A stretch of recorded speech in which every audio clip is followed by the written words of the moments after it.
Thank you for joining us today for this webinar. My name is Ashley Campo and I am the Customer Care Coordinator at NOCTI. I'm going to be facilitating today's webinar, but mostly I'm going to hand it over to our presenter, Heather Singmaster.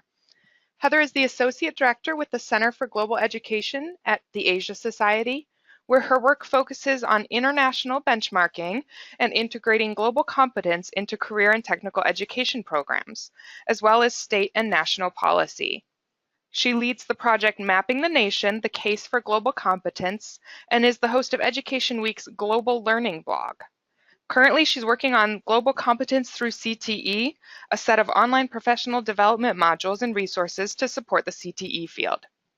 We are very excited to have Heather with us today talking to us about workforce readiness and the connection to a global economy.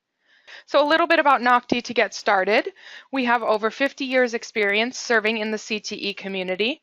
We are a nonprofit organization owned and operated by the 50 states, and we work with both secondary and post-secondary populations. Our sister company, NOCTI Business Solutions, provides services to business and industry, and you can see here how NOCTI has evolved over time. NOCTI believes any program that prepares an individual for a career provides tremendous opportunity to change lives while simultaneously raising the standard of living within a region, a state, and the nation. Commitment to this belief is the link between NOCTI, its customers, and like-minded organizations. NOCTI focuses on more than just providing over 100 industry-based credentials. We are partners, collaborators, innovators, researchers, and most of all, we're committed to our role in preparing individuals for college and careers. The Center for Global Education at Asia Society and NOCTI are collaborating to integrate global competence into NOCTI's test development and revision process. We recognize that students will be working with people from different cultures, and having a basic understanding of global competencies is very important. We're excited for this collaboration, and we're glad that Heather was able to schedule some time to join us for this webinar today. So with that, I'm going to hand this over to Heather. Great. Thank you so much, Ashley. Thank you for taking the time, and thank you to all of you for joining us this afternoon. As Ashley mentioned, I work at the Center for Global Education at Asia Society. We're a nonprofit organization headquartered in New York, but with offices around the world. We work in many different areas, but our education work specifically is focused on K-12 education and preparing youth who are globally competent and ready for college and careers in our interconnected world. And I'll explain in a couple of minutes what our definition of global competence is. But first, I want to talk a little bit about why we think this is important. So I think we all realize that we're living in a global economy. And on the next slide, you can see some of the statistics. 1 in 5 jobs is tied to international trade, and 95% of consumers live outside of the United States. So this means when companies are thinking about expanding, they have to look outside of US borders, because that's where the majority of the world's purchasing power is. And yet employers report a lack of skills in the workforce today. So they're missing these critical 21st century skills, workforce readiness skills, teamwork, communication skills, ability to work collaboratively. And as we think about the future of work, our students are going to need to be lifelong learners because they're going to have many different jobs over many different careers. As we think about the future of work, our students are going to need to be lifelong learners because they're going to have many different jobs over many different careers. Many people think that people will be hired in the future to work on very specific problems using their very specific skill sets, and many of these are these higher order thinking skills. There's also, of course, the 4th Industrial Revolution coming, where we'll have a full integration of technology into everything, meaning we'll have global digital platforms for commerce. We're already seeing this today with Amazon. I think it's going to get even more progressive. And so commerce is really going to revolve around the individual consumer and their specific needs. And as we think again about the fact that so many consumers lay outside of US borders, we're going to have to innovate to meet their needs internationally. So we're really going to have to understand other cultures. And even if we're not working as part of a global team or for an international company, we have increasing diversity here in the US. And so even if we aren't working as part of an international team or for a big global company, we're going to be working with people who are different from ourselves here in the US. As we think about our future students, our future workers, they're already living in a world that is majority minority. Our schools now are majority minority. And so as they get out into the workforce, they're going to be working with people who are different from themselves. So this last bullet point just shows a recent study in the Washington, D.C. metro area where they found, looking across job postings, there was a 148% increase in jobs requiring bilingualism. And when you looked at the major employers that were requiring this, one was the MGM Harbor Hotel, so thinking about the hospitality industry, and then the others were banks, Bank of America and Wells Fargo. So the finance industry really has to be able to meet the needs of diverse clients. This is also what business executives want. They want kids with these global competencies. So we looked across different surveys, and we found that business executives want people who are comfortable working with colleagues, customers, or clients from diverse cultural backgrounds, and they believe that they can increase their overall business if they have employees with these skills. So again, thinking about the fact that we have to consider not only cultural diversity, but global marketplaces. And so they want students to experience this in their classrooms, in their education. They want them solving problems with people whose views are different from their own.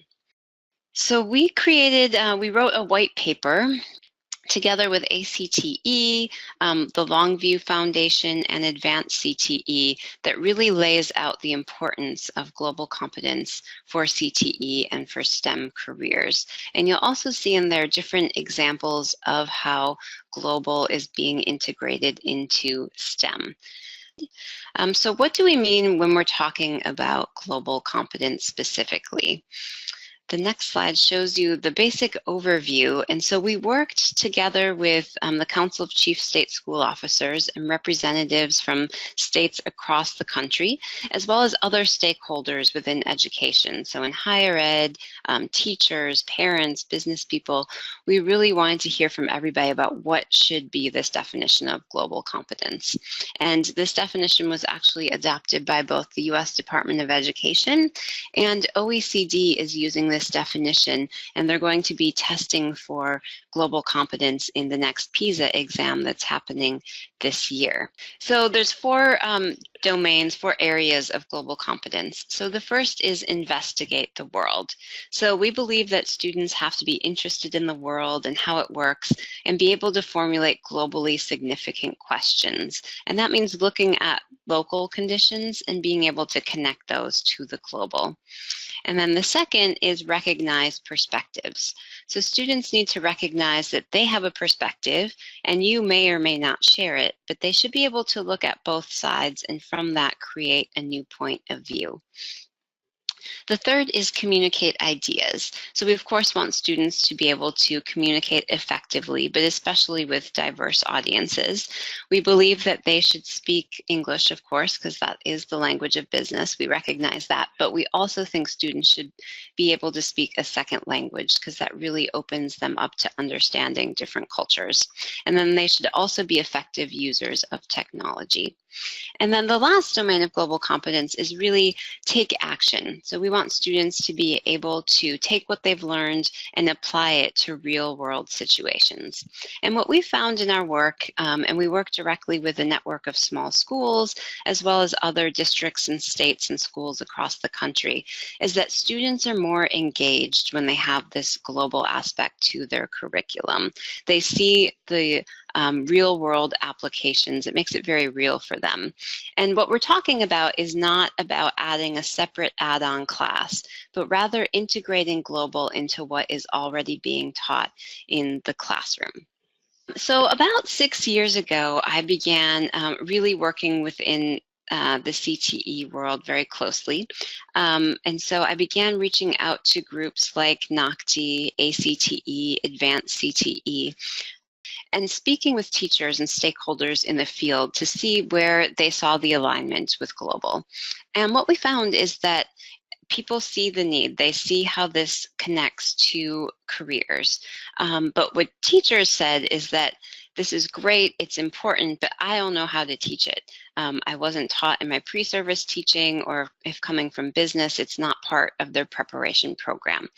And so what I did is, together with ACTE and Advance CTE, we reached out and applied for a grant from the Project Management Institute's Educational Foundation. So they represent all the project managers around the globe. So we received a grant to begin creating some online professional development and resources for CTE educators. And specifically, we wanted to continue to make the case that this is important, but show them how it really aligns within CTE pathways, and then also build their capacity to integrate global competence into what they're already teaching. And of course, because CTE is so project-based, project management really fits within this as well, because as we're helping to integrate into global projects, you can also learn the skills of project management, which help you better manage what's going on in your classroom as students are doing projects, but also help students to be more successful as they're doing projects. And so what I want to talk to you about next is the new project. We've recently released this online professional development, as well as an entire toolkit, and everything is available for free. It's 2 online interactive professional development modules. When taken together, it's about 12 hours of professional development, and it's on ACTE's CTE Learn platform. So the URL is there, it's core101.org. So if you go there, you have to create a free login, which takes about a minute to do. It's very basic, and then you'll see the course in there. And our main audience in creating this was CTE educators for grades 6 to 12, but we have had some for grades 4 and 5, as well as at the community college level, participating as well and finding it useful. And upon completion of both of the modules, you can earn a badge from NOCTI for the digital badge locker. And then you can also earn 2 continuing education units, CEUs, from the University of Central Missouri, and those only cost $20. So the modules, we wanted to make them very interactive. So as you go in and start participating, there's a moderator there who'll lead you through various activities and discussion boards, but there are also a lot of video examples from CTE classrooms across the country, because we wanted to show you those examples. So Module 1 really introduces the concepts of global competence as well as project management, and shows how they fit into and align with CTE as well as careers. And as I mentioned, it's very interactive. So there are discussion boards. We have educators on there now already discussing, bouncing ideas off of each other. We have you look at the global connections within the career pathway in which you're teaching. We have you think about your students. Where are they from? How could you leverage that diversity in your classroom? We also have you think about how global your community is. So we use this tool, mappingthenation.net, which has data for every state and county across the country, showing how globally connected it is, both in terms of economics, so how many jobs there are tied to trade in your county and in what sectors, but also in demographics. So where are people from? How is diversity increasing? What languages are they speaking? So to really help you think about how you can make those local connections that are global. And then the final culminating project for Module 1 is a workforce readiness rubric. So we have you think about those workforce readiness skills you want your students to be developing, and then how do you integrate global into those? So you can take one that you're already using and integrate global into it, or take a draft that we have available for you and modify that.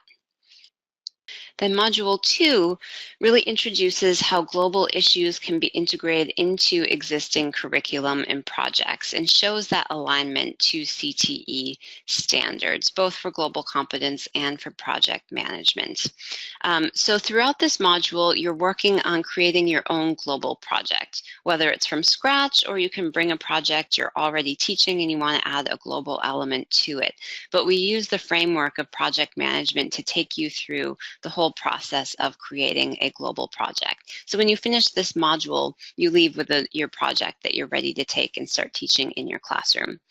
Again, there's interactive discussion boards. We also talk about career technical student organization events like FFA and FBLA and HOSA, and how there are already global events that exist within there, but there are other events that you could add a global element to. So we take a look at those, and then we spend a lot of work or a lot of time talking about project management and tools and resources to help you be more organized in your classroom. So again, the modules are available now. If you go to core101.org, you can go at your own pace. You do your login, and then you see that button there that says Global Competency through CTE. You just click on that, and you'll be in there for the modules.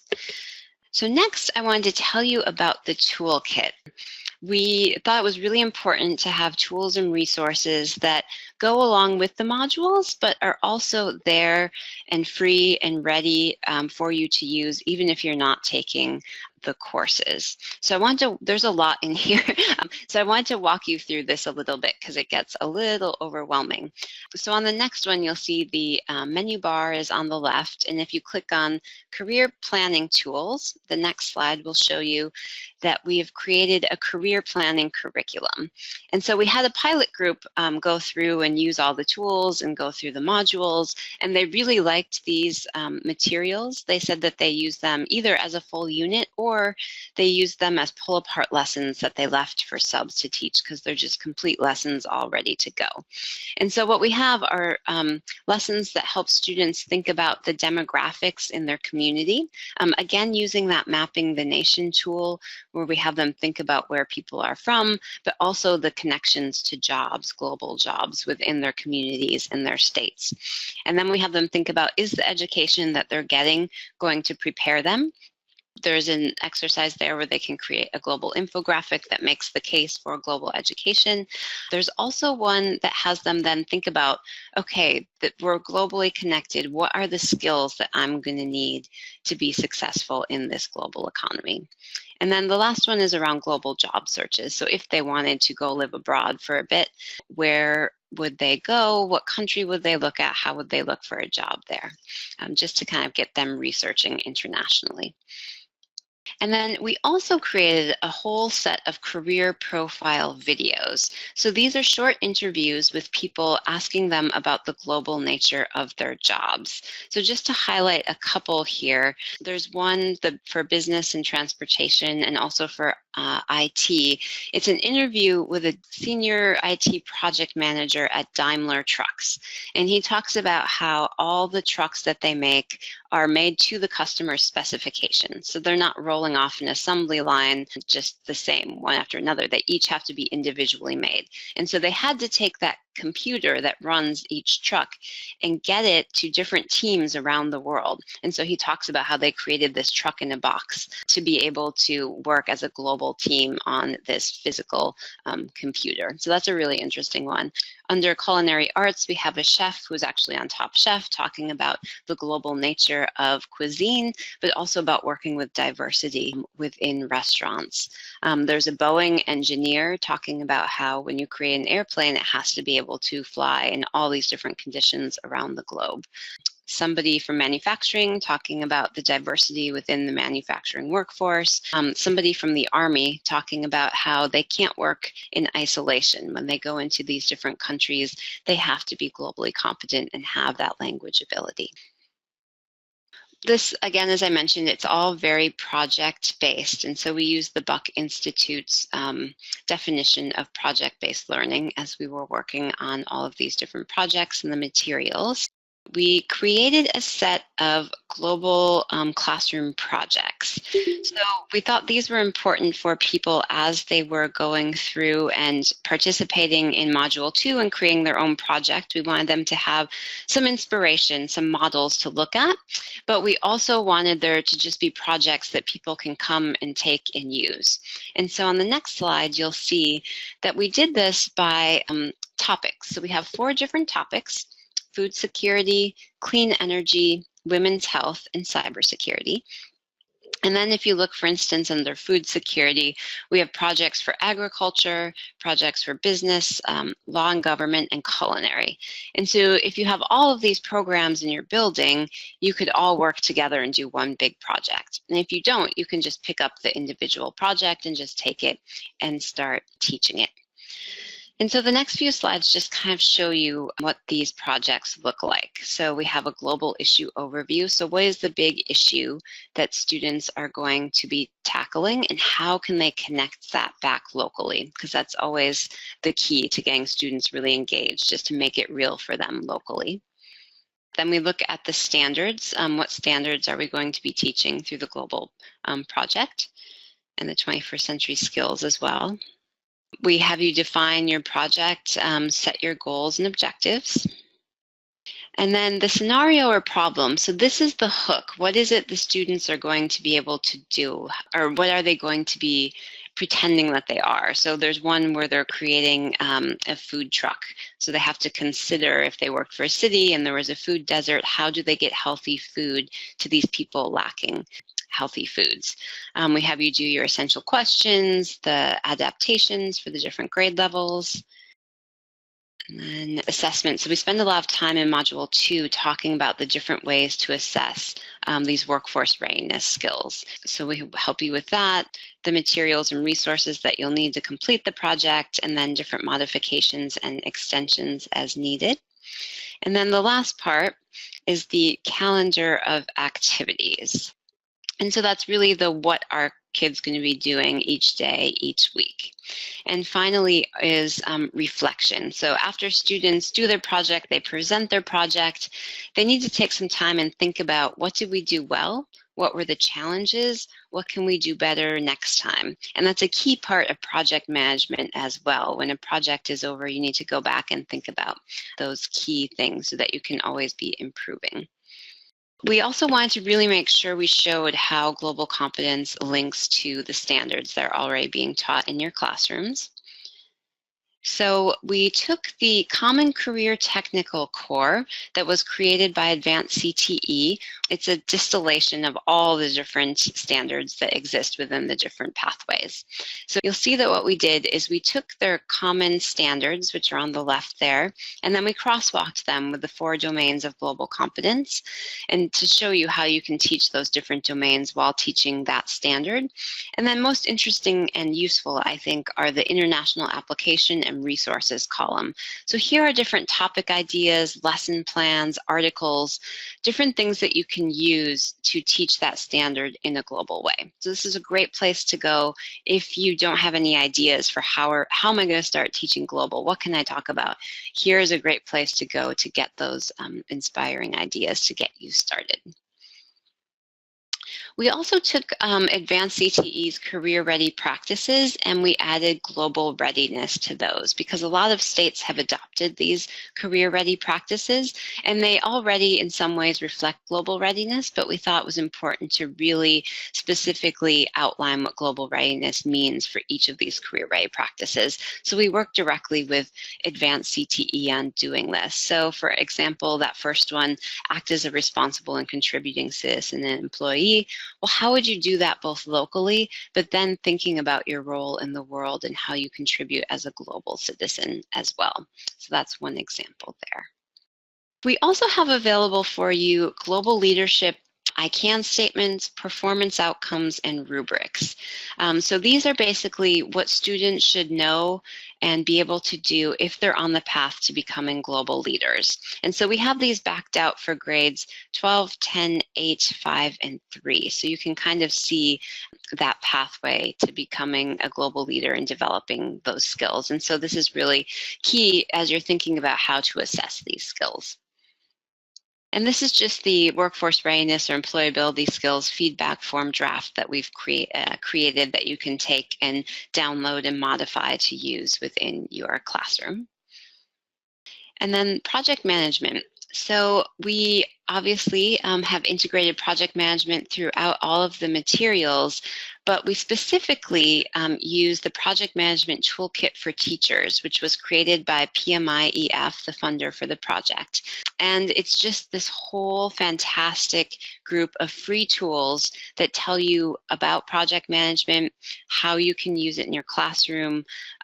So the URL is at the bottom here. You'll see that what you do is you again have to create a free login for this site as well. But once you're in, there's the 4 different folders for each of the different phases of project management. In each one, there's an overview of what that phase is.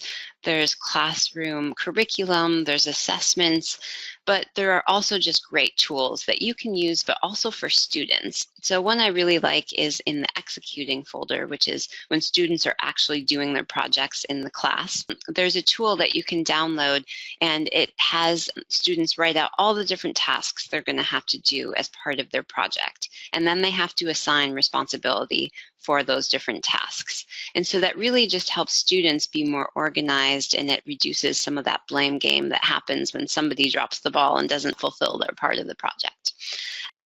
And then just one other thing I wanted to mention here is we created a list of technology tools for Global CTE.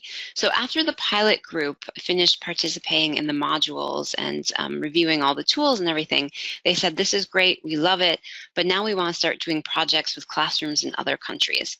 And so we created a list of both platforms to help you do projects globally, synchronously and asynchronously, but also there are organizations in there that will help you find those classrooms and schools in other countries so you can start working globally.